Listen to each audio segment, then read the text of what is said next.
ভারত যদি গৌর গোবিন্দের ভূমিকায় নামতে চায়, দেশের 18 কোটি মুসলমান শাহজালালের ভূমিকায় নামবে। ভারত যদি বন্ধুত্ব দেখায়, বন্ধুত্ব পাবে। কিন্তু ভারত যদি বাংলাদেশে আধিপত্যবাদ বিস্তার করতে চায়, বাংলাদেশের 18 কোটি জনগণ সেটা রুখে দেবে। প্রতিবেশী যদি বন্ধু না হয়ে প্রভু হতে চায়, এরকম দানব প্রতিবেশী কেউ চায় না। আমাদের একটা প্রতিবেশী দেশ আছে, আমরা আমাদের দেশ নিয়ে যত ভাবি তারা তার চেয়ে বেশি ভাবে। কথা বুঝতেছেন না? আরো ভেঙে বলতে হবে। হ্যাঁ, আমরা আমাদের দেশ নিয়ে যত উদ্বিগ্ন, এদের আরো টেনশন বেশি।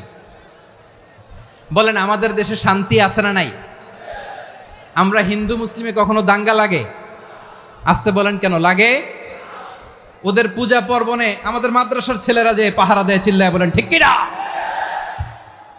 আমাদের তাফসির মাহফিলের সময় ওরা ডিস্টার্ব করে, ঢোল বাজায় না। ওদের পূজা পার্বণের সময় আমাদের তাফসির মাহফিলের ডেট হলে আমরা চেঞ্জ করে দেই। সুবহানাল্লাহ, কি সাম্প্রদায়িক সম্প্রীতির রোল মডেল। আর ওই বাংলাদেশের ব্যাপারে তারা অনেক ডিসইনফরমেশন ছড়াচ্ছিল। ভারতের অনেকগুলো গণমাধ্যম, আমি জেনারেলাইজ করব না, আমাদের প্রতিবেশী দেশের সব গণমাধ্যমকে আমি দোষ দিতে চাই না। অনেকগুলো গণমাধ্যম তারা ডিসইনফরমেশন শেয়ার করেছে। ডিসইনফরমেশন আর মিস ইনফরমেশনের পার্থক্য আছে। মিস ইনফরমেশন না জেনে ভুল বুঝে একটা মিথ্যা বা ভুল তথ্য ছড়িয়ে দেয়া, এটার ক্ষমা আছে, এটার কি আছে। আর ডিসইনফরমেশন মানে ইচ্ছা করে, প্ল্যান করে, ম্যাপ করে, ছক এঁকে মিথ্যা, গুজব, রটনা সোশ্যাল মিডিয়ায় ছড়ানো, এটার ক্ষমা আছে? আওয়াজ করে বলেন, ক্ষমা আছে? ভারতের কিছু গণমাধ্যম তাই করেছে। আমরা ব্যথিত হয়েছি, আমাদের হৃদয়ে রক্তক্ষরণ হয়েছে। আমাদের প্রতিবেশী দেশকে বলতে চাই, আমাদের দেশ নিয়ে আপনাদের ভাবার দরকার নাই। নিজের চরকায় তেল দেন, নিজের দেশ নিয়ে ভাবেন। গত মাসের ভয়েস অফ আমেরিকার রিপোর্ট, বাংলাদেশে সংখ্যালঘু জনগোষ্ঠী আগের চেয়ে বেশি নিরাপত্তা পাচ্ছে। Report voice of America, Muslim report নাকি? মুসলিম জরিপ, ভয়েস অফ আমেরিকা। কথা বোঝে নাই বোধহয়। ভয়েস অফ আমেরিকা কি আমাদের রিপোর্ট? না, ভয়েস অফ আমেরিকার জরিপ, বাংলাদেশের সংখ্যালঘু জনগোষ্ঠী আগের চেয়ে ভালো নিরাপত্তা পাচ্ছে। শুধু এখানেই শেষ না, মাইক্রোসফটের একটা জরিপ শোনায় আপনাদেরকে। তারা সারা পৃথিবীতে গুজব, ভুয়া আর মিথ্যা নিউজ ছড়ানোতে কোন দেশ সেরা একটা রিপোর্ট করেছে। এর মধ্যে 1 নম্বরে এসেছে ভারতের নাম। মাইক্রোসফট তো মুসলমানরা চালায় না? কথা বোঝে নাই বোধহয়। প্রতিবেশী দেশকে বলবো, আপনারা নিজের চরকায় তেল দেন, আপনারাও শান্তিতে থাকেন, আমাদেরকেও শান্তিতে থাকতে দেন। সব চেঞ্জ করা যায়, প্রতিবেশী চেঞ্জ করা যায় না। আমাদের ল্যান্ড তাদের ল্যান্ড, পাশাপাশি। আমরা চাই তারাও সুখে থাক, আমরাও সুখে থাকি, ঠিক কিনা? কিন্তু প্রতিবেশী হলে বন্ধুত্বপূর্ণ আচরণ করতে হয়। প্রতিবেশী যদি বন্ধু না হয়ে প্রভু হতে চায়, এরকম দানব প্রতিবেশী কেউ চায় না। ভারত যদি বন্ধুত্ব উপহার দেয়, আমরাও বন্ধুত্ব দিব। কি বলেন? তারা যদি বন্ধু সুলভ আচরণ করে, আমরাও বন্ধুত্ব উপহার দেব। কারণ আমাদের পররাষ্ট্র নীতি হচ্ছে সবার সাথে বন্ধুত্ব, কারোর সাথে বৈরিতা নয়। আলহামদুলিল্লাহ বলেন, কত চমৎকার পলিসি আমাদের। আমরা নির্বিবাদী, আমরা বাংলাদেশিরা শান্তিকামী। We are proud of that. এজন্য আমরা গর্ববোধ করি। আমাদের পররাষ্ট্র নীতি সবার সাথে বন্ধুত্ব, কারোর সাথে শত্রুতা নয়। তাই প্রতিবেশী দেশকে বলবো, আমার ভাইয়েরা, আপনারাও আমাদের ভাই। বন্ধুত্ব দিলে বন্ধুত্ব পাবেন। বন্ধুত্ব ইজ ওয়েলকাম, দাদাগিরি নয়। বন্ধুত্ব ওয়েলকাম, দাদাগিরি নয়। Loud and clear. ভারত যদি বন্ধুত্ব দেখায়, বন্ধুত্ব পাবে। কিন্তু ভারত যদি বাংলাদেশে আধিপত্যবাদ বিস্তার করতে চায়, বাংলাদেশের 18 কোটি জনগণ সেটা রুখে দেবে। ভারত যদি গৌর গোবিন্দের ভূমিকায় নামতে চায়, দেশের 18 কোটি মুসলমান শাহজালালের ভূমিকায় নামবে। প্রিয় ভাইয়েরা, আমরা বন্ধুত্বে বিশ্বাসী, শত্রুতায় নই, ঠিক কিনা বলেন? আল্লাহ আমাদেরকে বোঝার তৌফিক দান করুক। তাহলে এই যে তারা বলেছে এদেশে সংখ্যালঘুরা কষ্টে আছে, দুঃখে আছে, এটা কি ঠিক? বলেন, এটা কি ঠিক? না, তারা ডিসইনফরমেশন শেয়ার করেছে, এটা ঠিক নয়। আমার প্রতিবেশী বন্ধু রাষ্ট্রকে বলবো, আপনারা এটা করবেন না। এটা করবেন না। আমরা শান্তিতে আছি, আপনারাও শান্তিতে থাকেন, আমাদেরকেও শান্তিতে থাকতে দেন। এই যে চিটাগাংয়ের অ্যাডভোকেট আলিফ হত্যাকাণ্ডে গোটা বাংলাদেশ আমরা ধৈর্যের পরাকাষ্ঠা দেখিয়েছি, চিল্লায় বলেন ঠিক কিনা? আমাদের নেতা আমাদেরকে ডেকেছে, আমরা শান্ত থেকেছি। আমরা শান্ত থাকতে চাই, আমরা ঐক্যবদ্ধ থাকতে চাই। যে কোনো ষড়যন্ত্র রুখে দেওয়ার জন্য ঐক্যবদ্ধ প্রচেষ্টার কোনো বিকল্প নাই। তাই আজকের আলোচনার ছোট্ট একটা টপিক আমি শিরোনাম ঠিক করেছি, আমাদের জীবনে, সমাজ জীবনে, ধর্মীয় জীবনে, রাষ্ট্রীয় জীবনে ঐক্যবদ্ধ থাকার গুরুত্ব। এবার আওয়াজ করে পেকুয়ার ভাইয়েরা বলেন, আমরা ঐক্যবদ্ধ জীবনযাপন করতে চাই কি চাই না? আল্লাহ তাআলা সে নির্দেশনাই দিচ্ছেন।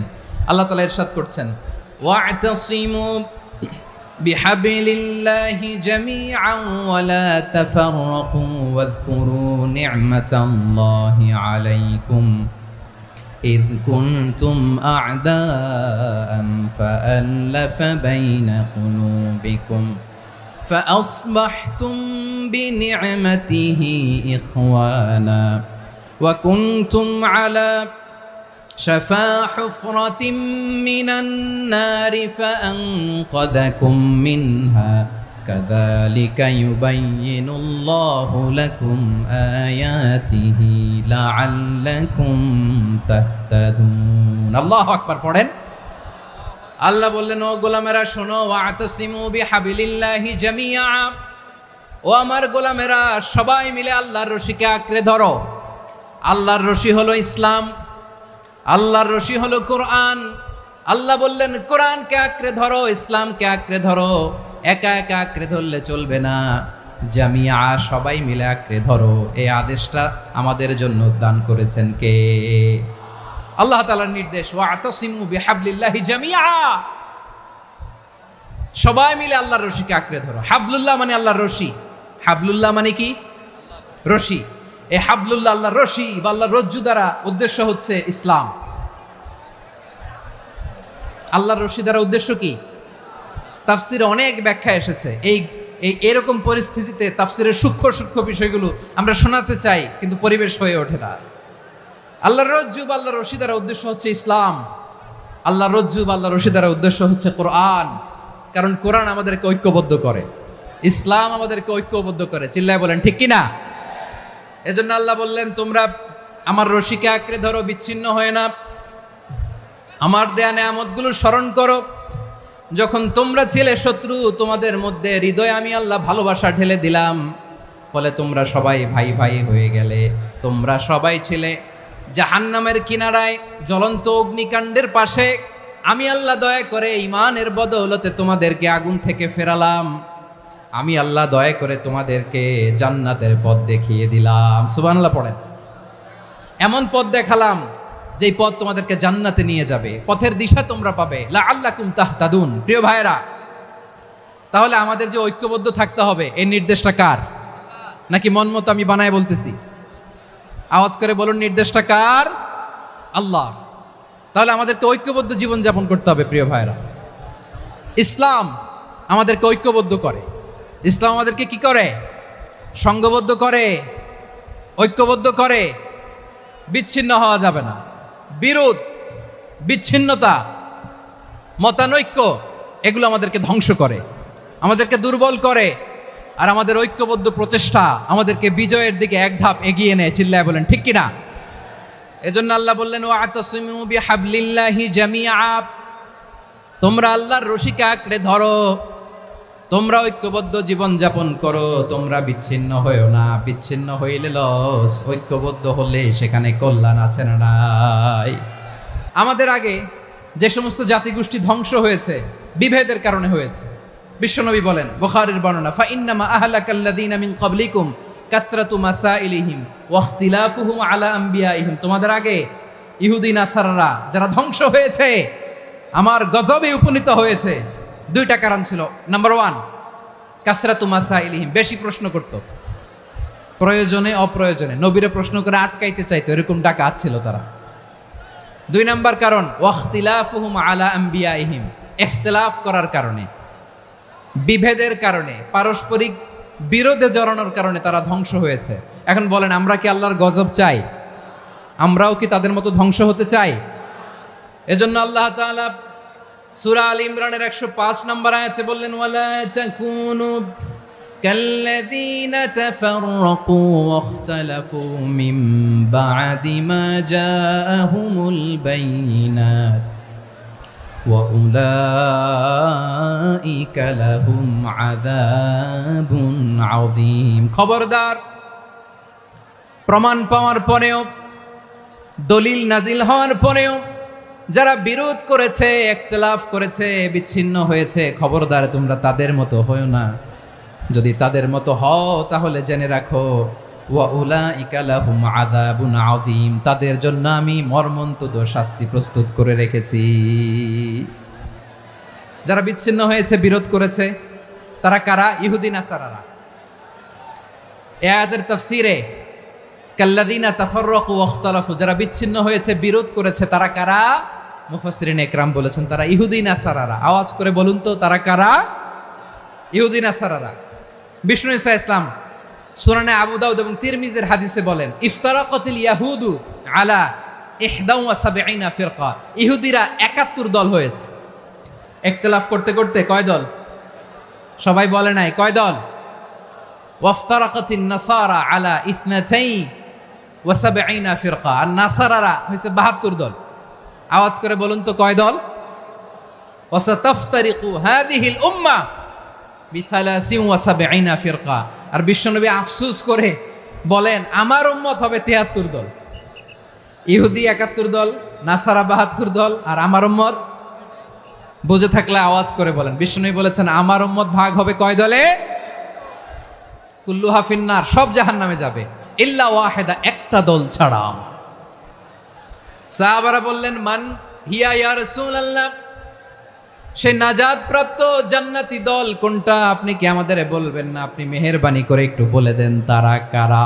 বিশ্বনবী বললেন মা আনা আলাইহি ওয়া আসহাবি, আমি এবং আমার সাহাবারা যেই মতের উপর, যেই পথের উপর আছে, এই মত এবং পথের উপর যারা থাকবে তারাই জান্নাতের দল হয়ে যাবে। যারা আমার মত, আমার সাহাবীর মত এবং পথকে অনুসরণ করবে তারাই জান্নাতে যাবে। তাহলে প্রিয় ভাইয়েরা, আমরা কি আর ইখতিলাফ করব, কাদা ছোড়াছুরি করব? তাহলে আমরা ঐক্যবদ্ধ জীবনযাপন করতে চাই, ঠিক কিনা বলেন? এবার বলেন ঐক্যের ভিত্তি কি? আমরা যে ঐক্যবদ্ধ হব কিভাবে?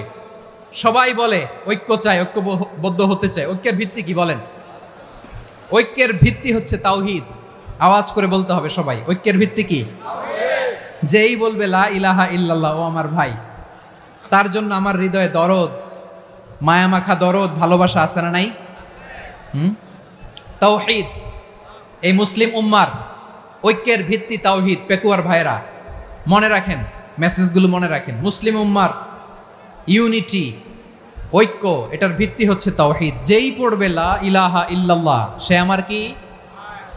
এজন্য বিষ্ণুই বলেন মান ক্বালা লা ইলাহা ইল্লাল্লাহ, যে ব্যক্তি বলবে লা ইলাহা ইল্লাল্লাহ মুখলিসান মিন কলবিহি, অন্তর থেকে যে পড়বে লা ইলাহা ইল্লাল্লাহ, দাখালাল জান্নাহ, সে জান্নাতি হয়ে যাবে। সুবহানাল্লাহ বলেন। যেই পড়বে লা ইলাহা ইল্লাল্লাহ সে কই যাবে? জান্নাতি হয়ে যাবে। তো এখন আমার সব ভাই যারাই লা ইলাহা পড়ছে জান্নাতে যাক, চাই কি চাই না? নাকি আপনি শুধু একাই জান্নাতে যেতে চান? একাই যেতে চান? জান্নাতে একা আমি যাব না তো ভাই, তোমাকেও জান্নাতে দলে নিতে চাই। সবাই বলেন জান্নাতে একা আমি যাব না তো ভাই, তোমাকেও জান্নাতে দলে নিতে চাই। আমাদের জান্নাতের দল ভারী হোক, আমরা চাই কি চাই না? যেই বলবে লা ইলাহা ইল্লাল্লাহ ওই আমার ভাই, সে জান্নাতে যাক, এটাও আমি চাই, ঠিক কিনা? নাকি সবাইরে জাহান্নামে পাঠাইয়া খালি আপনি জান্নাতে ঢুকবেন? আচ্ছা বলেন, সব গেছে জাহান্নামে, আপনি একা জান্নাতে, ওই জান্নাতে ভাল লাগবে আপনার? আকল খাটান। সব জাহান্নামে গেছে, যান। এ কাফের, ও জালেম, ও নাস্তিক, সব গেছে জাহান্নামে, আপনি একা জান্নাতে, ওই জান্নাতে ভাল লাগবে? জান্নাতে আমি একা যেতে চাই না, আমার জান্নাতের দলকে আমি ভারী করতে চাই। চিল্লায় বলো ঠিক কিনা? যারাই বলবে লা ইলাহা ইল্লাল্লাহ তারা আমার ভাই। বিশ্বনবী এই কথাটার আরো চমৎকার ব্যাখ্যা করেছেন। তিনি বলেন মান সাল্লা সালাতানা ওয়াস্তাকবালা কিবলাতানা وأكل ذبيحتنا فذلك المسلم له ذمة الله وذمة رسوله فلا تخفر الله في ذمته বিশ্বনবী তিনটা ক্রাইটেরিয়া শুনিয়ে দিলেন। তিনি বললেন, মান সাল্লা সালাতানা, যে ব্যক্তি আমাদের মতো নামাজ পড়ে, ওয়াস্তাকবালা কিবলাতানা, আমাদের কিবলারে কিবলা মানে, ওয়াকালা যাবিহাতানা, আমাদের জবাই করা পশু খায়, ফাযালিকাল মুসলিম, সেই মুসলমান। সুবহানাল্লাহ। আমার মতো নামাজ পড়ে মানে কি? তার ডিভাইন অ্যাক্টিভিটি আমার মতো, তার ইবাদতের সিস্টেম আমাদের মতো। ওয়াস্তাকবালা কিবলাতানা মানে কি? আমার যে ডাইরেকশন তারও একই direction, to the direction of কাবা। আল্লাহু আকবার। কাবার দিকে হয়ে সে নামাজ পড়ে। আমার ডাইরেকশন তার ডাইরেকশন, আমার ডেস্টিনেশন তার ডেস্টিনেশন এক। ওয়াকালা যাবিহাতানা, আমার জবাই করা পশু খায়, সেই মুসলিম, সেই মুসলিম। লাহু জিম্মাতুল্লাহি ওয়া জিম্মাতু রাসূলিহি, তার জন্য রয়েছে আল্লাহর জিম্মা, রাসূলের জিম্মা। ফালা তুখফিরুল্লাহা ফি জিম্মাতিহি, আল্লাহর জিম্মাদারির তোমরা খেয়ানত করো না। তার মানে তোমার মুসলিম ভাইরে অমুসলিম বলো না, তার জান মালের কোনো ক্ষতি তুমি করতে পারবা না। সুবহানাল্লাহ বলেন। তাহলে ঐক্যের ভিত্তি বিশ্বনবীর কথা থেকে, মুখনিসৃত পবিত্র কথা থেকে আমরা পেলাম। আমার আঙ্গুলের দিকে তাকিয়ে আওয়াজ করে বলো পেকুয়ার ভাইয়েরা, ঐক্যের ভিত্তি কয়টা? আওয়াজ করে বলো কয়টা? ঐক্যের ভিত্তি হবে যে তাওহীদ, এটার ব্যাখ্যা তিনটা বলেছেন বিশ্বনবী। এক নম্বরে, যে আমাদের মতো নামাজ পড়ে, যে আমাদের কেবলারে কেবলা মানে, যে আমাদের জবাই করা পশু খায়, সেই মুসলিম। সেই কি? মুসলিম। সে আমার ভাই, তার সাথে আমার কোনো বিরোধ আছে? কথা বলো পেকুয়ার ভাইয়েরা, বিরোধ আছে? কোনো বিরোধ নাই, কারণ আমরা এক উম্মাহ। এগুলো মুখস্থ করতে হবে আমাদের। আওয়াজ করে সবাই বলো, কেউ বাকি থাকবে না, বলো এক উম্মাহ। রাব্বুল আলামিন বলেন, ইন্না হাযিহি উম্মাতুকুম উম্মাতান ওয়াহিদাতাম ফাআনা রাব্বুকুম ফা'বুদুন, নিশ্চয়ই তোমাদের এই উম্মাহ হচ্ছে এক উম্মাহ। উম্মাতান ওয়াহিদা, এক উম্মাহ। আমি তোমাদের এক রব, আমি এক আল্লাহর ইবাদত করো, আমি ছাড়া কারো ইবাদত করো না। আদেশটা কার? তাহলে আমরা সবাই এক উম্মাহ। কয় উম্মাহ? এক উম্মাহ। নাকি দুই উম্মাহ? আওয়াজ করে বলো, কয় উম্মাহ? এক উম্মাহ। শুধু এক উম্মাই না, শুধু এক উম্মাই না, শুধু আমরাই না, আমাদের সবার দিন একটা। আওয়াজ করে বলো কয়টা? বিশ্বনবী বলেন, আল আম্বিয়া ইখওয়াতুন লিআল্লাত, নবীরা হচ্ছে বৈমাত্রেয় ভাইয়ের মতো। উম্মাহাতুহুম শাত্তা ওয়া দীনুহুম ওয়াহিদ, নবীরা হলো বৈমাত্রেয় ভাইয়ের মতো। অর্থাৎ নবীদের মা ভিন্ন, বাবা এক, মানে নবীদের শরীয়ত ভিন্ন, কিন্তু দিন একটা। আমাদের দিন কয়টা? আমাদের প্রভু এক, এক নবীর উম্মাত, জীবন বিধান এক, ওই শিবানী কোরআন। আমাদের প্রভু এক, এক নবীর উম্মাত, জীবন বিধান এক, ওই শিবানী কোরআন। তবে কেন এক নও হে মুসলমান, এক হও করিয়া হবান। বাইতুল্লাহ এক, আওয়াজ করে বলো আমাদের বাইতুল্লাহ কয়টা? বাইতুল্লাহ এক, মাদিনা শরীফ এক, ওহুদ পাহাড় এক, বদরের মাঠে একটা তো জীবন আর মরণ যে একটাই, এক সাথে মিলে মিশে একটাই প্রাণ। তবে কেন এক নও হে মুসলমান, এক হও করিয়া হবান। সবাই মিলে, আমাদের প্রভু এক, জীবন বিধান এক, ওই শিবানী কোরআন। একসাথে, আমাদের প্রভু এক, জীবন বিধান এক, ওই শিবানী কোরআন। তবে কেন এক নও হে মুসলমান, এক হও করিয়া হবান। আওয়াজ করে পড়েন আল্লাহু আকবার। আমার কলিজার টুকরা পেকুয়ার ভাইরা বলেন, আমরা কয় উম্মাহ? এই যে শাহাদাত সাব্বাবা আঙ্গুলি উপরের দিকে উঁচু করে আওয়াজ করে বলো আমরা কয় উম্মাহ, আওয়াজ করে বলো আমরা কয় উম্মাহ। মাশাআল্লাহ, আমরা এক উম্মাহ।